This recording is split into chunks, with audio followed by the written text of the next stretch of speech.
Hey guys, and welcome to the Working Money Channel. CryptoCon here posting this in order for Bitcoin to reach the next rung of this hyper-accurate extension in March. Okay, so previously February. I guess he's changing his prediction here. It just has to do exactly what it did last year, which doesn't seem that out of the ballpark. Seems crazy to think about 166,000 for a BTC next month, but it's not so far-fetched.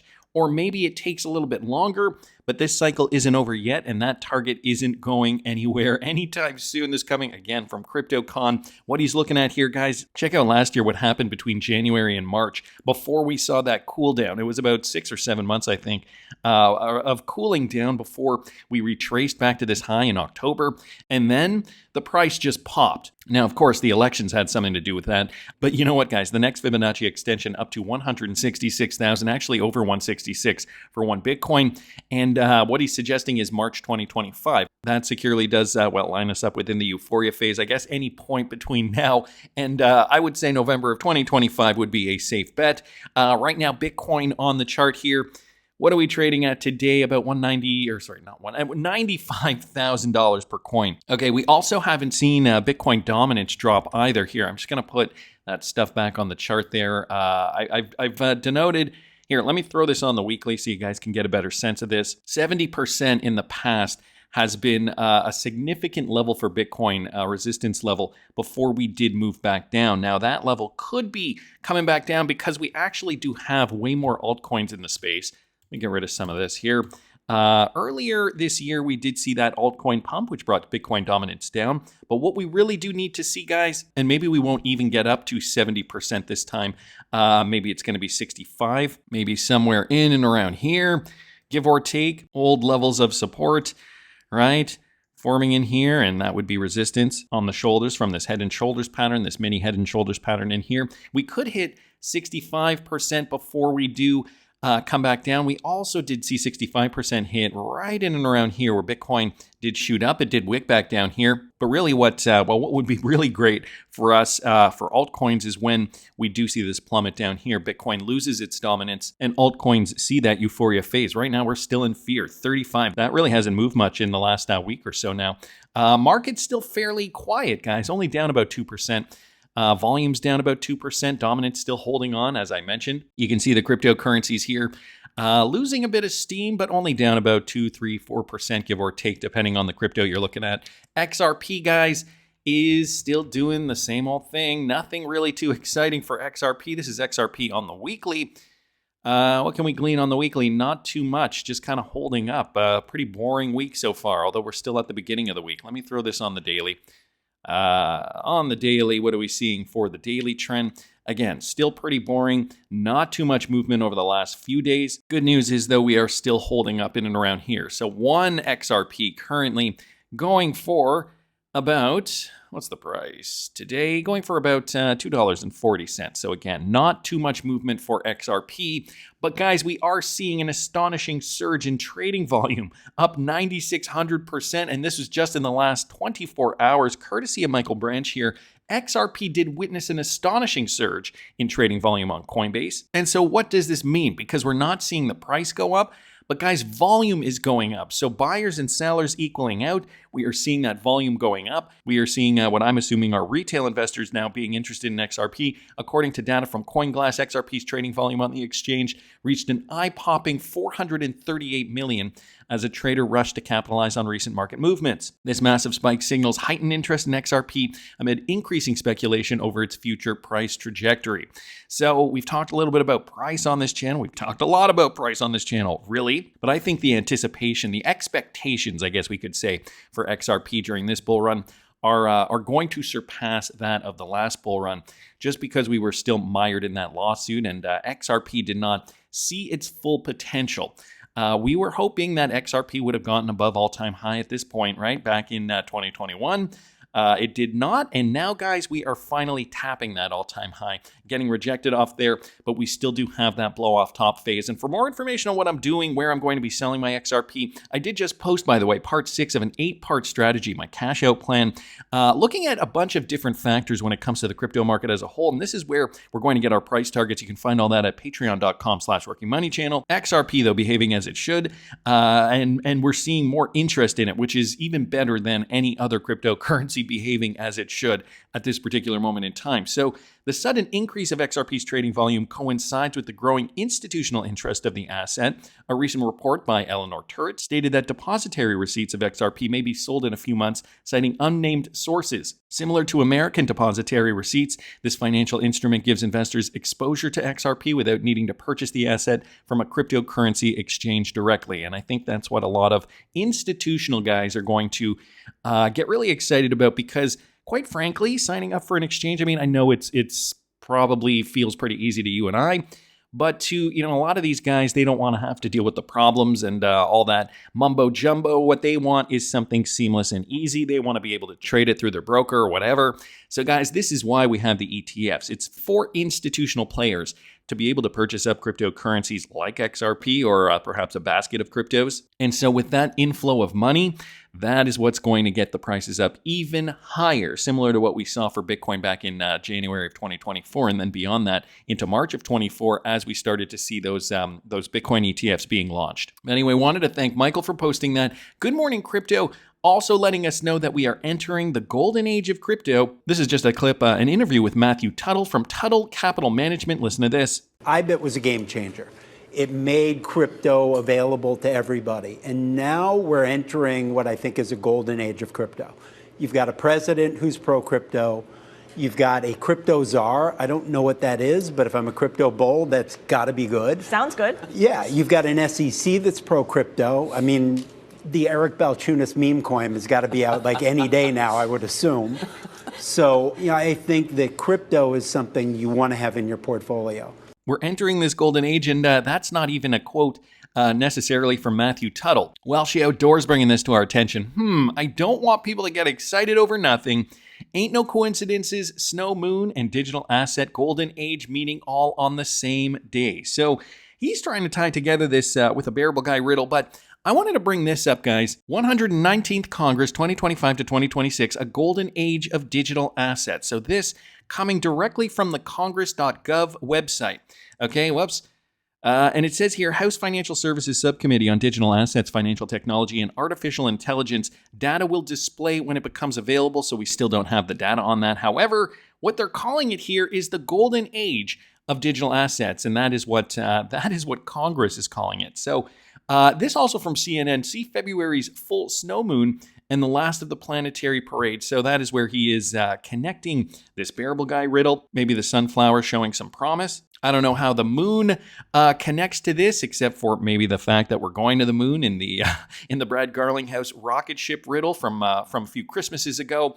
Anyway, wanted to bring this up because the golden age is now upon us, and I think we're feeling it in more than a few ways. Eleanor Turret here posting this as well. Okay, as per this very helpful table from James Seifert and Eric Balchunas, we could see that the SEC acknowledged Grayscale's XRP spot ETF filing as early as Thursday. Okay, so that would be, if you guys are watching this video at the time that I'm releasing it, that would be tomorrow, Thursday, February the 13th, if indeed it chooses to acknowledge it. The SEC usually has around 15 days to acknowledge these filings, and Grayscale filed their conversion application on January the 30th. Either way, it should give us a good idea of how the current SEC Commission is thinking about XRP. So James Seifert did originally tweet this out. Eric Balchunas and I took a look at the filings for the spot ETFs, and here is what they found. So for Litecoin, we've gotten an acknowledgement already. So a yes for Litecoin, acknowledged date on January the 29th.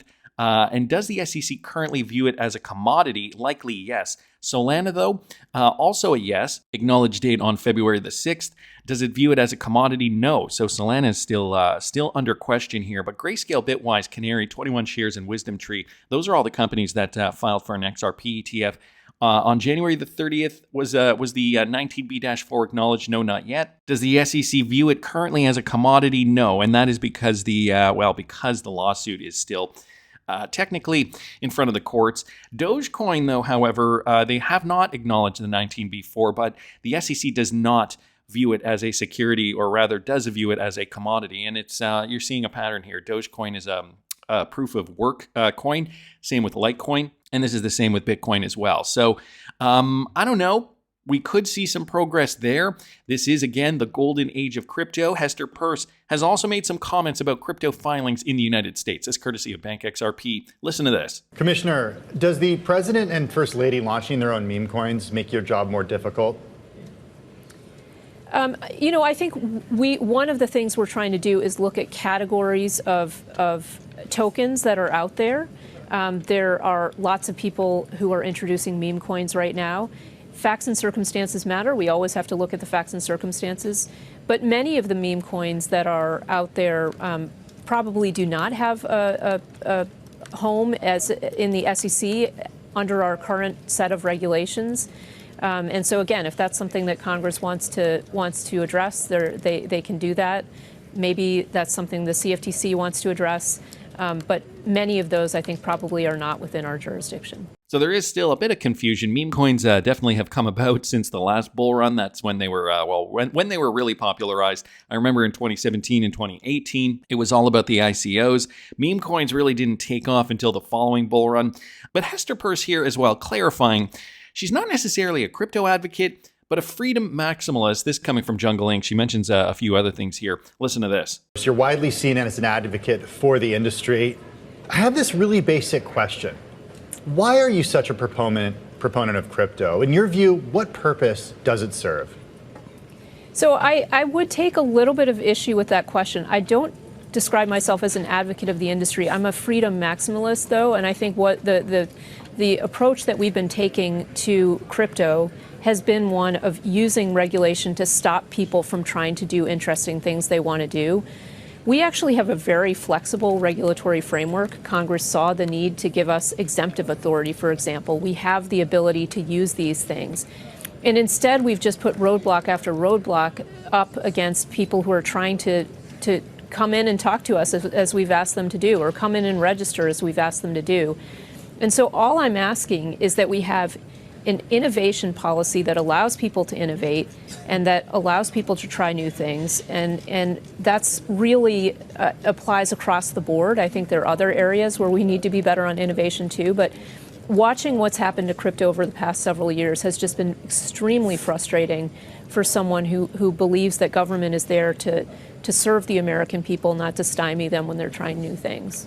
So there you guys have it. Hester Peirce saying she is a freedom maximalist, doesn't want the SEC to continue down the same path that, we've already seen it go down. Wanted to thank Jungle Inc. there and Bank XRP and, of course, Eleanor Turret for posting that. Welshie Outdoors as well. Who else do we have here? Good Morning Crypto, and I already did thank Michael Branch. So what else do we have, guys, suggesting that we're entering a golden age, entering a new era? Chad Steingraber here posting this. We will be getting the Ripple case paused imminently. He was retweeting out Eleanor Turret's tweet here regarding the first requested pause. So this is making history now. First requested pause on crypto litigation in the courts since Mark Ueda took over as acting chair. And guys, this is the Binance case. Binance and the SEC have just filed a joint motion to stay the agency's case against the exchange for 60 days, citing the new SEC crypto task force as having a possible bearing on the case. So because things are switching around now, Binance and the courts and the SEC have agreed that they will pause the case for a 60-day period.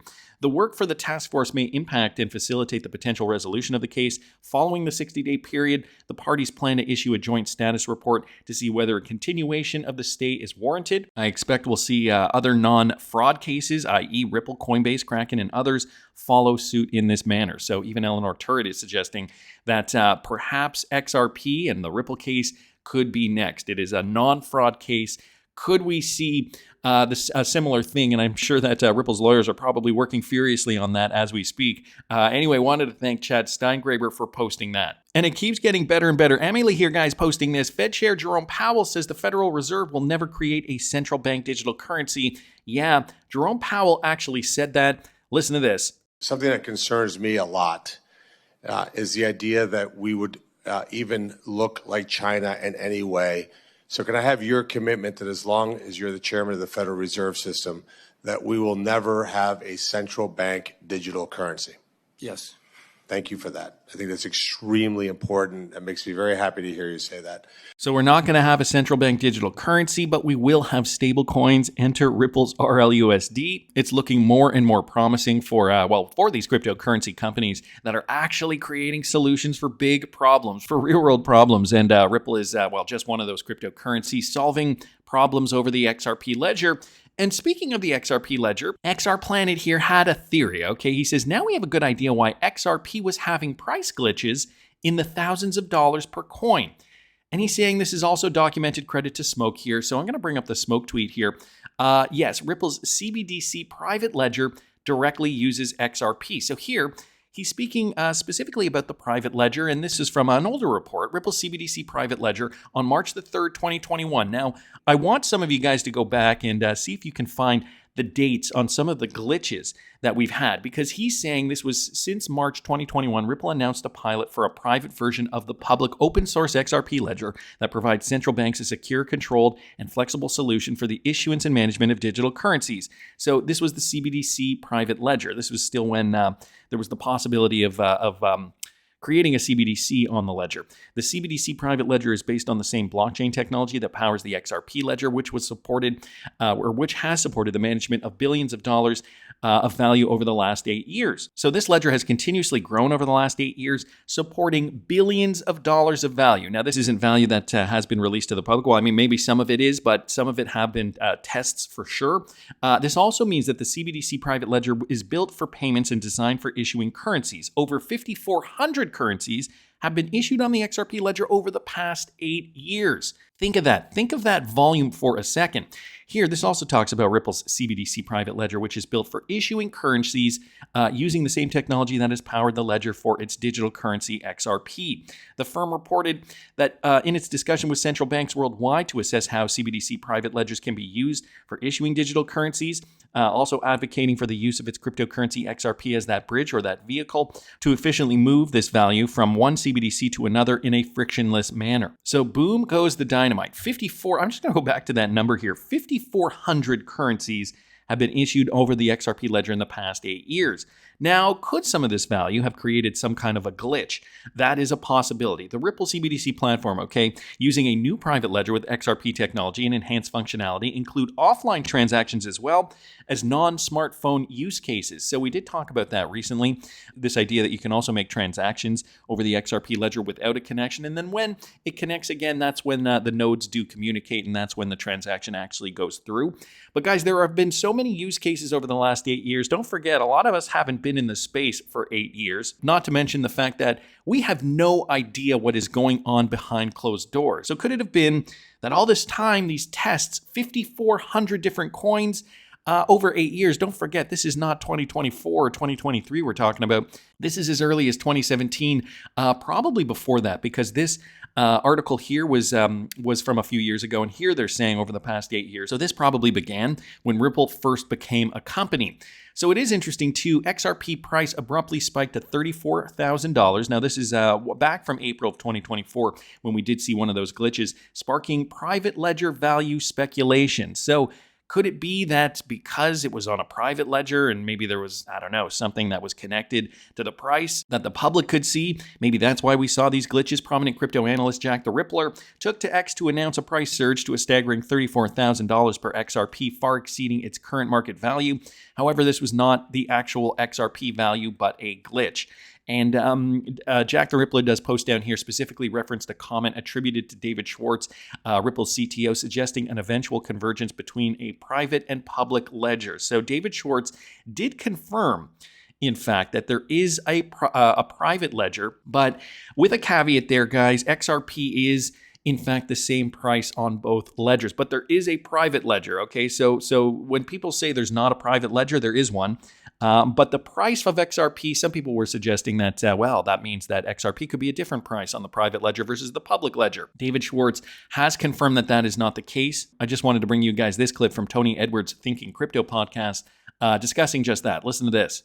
There was another question that came up, and I don't know if this makes sense, but the question is, will the value of XRP be the same in the private ledgers as it is on the public? Yes. The value proposition of XRP is that it has these liquidity pools. If it doesn't make sense to isolate something, like there's no place where gold is worth twice as much as it is now, because if there was, people would just bring gold there and they would they would buy gold somewhere else and they would sell it there. Unless the only way that you can have the value be very different in two places is if there's a lot of friction. And if there's friction, someone will make a business of removing that friction. So I don't see any realistic scenario where XRP has significantly different value unless something's wrong. Like a good example of a case, there was a time where the value of XRP, they called it the kimchi premium, right? Where the value of XRP in some Asian countries was very high, but that was because there were capital controls, right? That was because things were bad.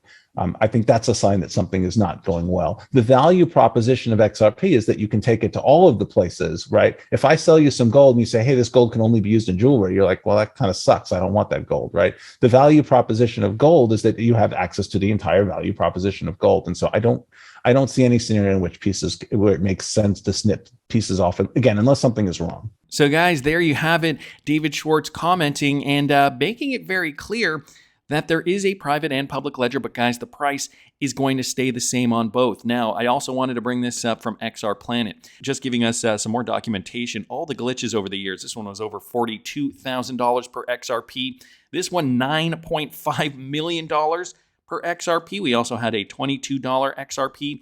And over here, when XRP went up to $50,000. Now, remember, people, there are lots who don't want this information to come out and keep it contained because everything is in a controlled narrative. This is why I don't get the amount of exposure on my account unless I talk about something like this. All of a sudden, I am the center of attention. So, could it be a private public ledger issue that is creating this glitch? I mean, we've gotten many predictions over the years. Unfortunately, we are going to need to see that real-world value hit the XRP ledger eventually. We will see the volume rise. We will see XRP price rise as that demand does rise. But alas, until then, we are still trading in a spec market. Hey, I don't mind that. For more information, though, on what I'm going to be doing during this spec market until it turns into a real-world utility market, because my strategy is going to change, you can follow me in real time at patreon.com/workingmoneychannel. That's just my opinion, but I want to hear what you guys think. Please subscribe to the channel if you haven't already. Like the video if you like the content I'm providing. I always love hearing your comments. See you in the next one, guys.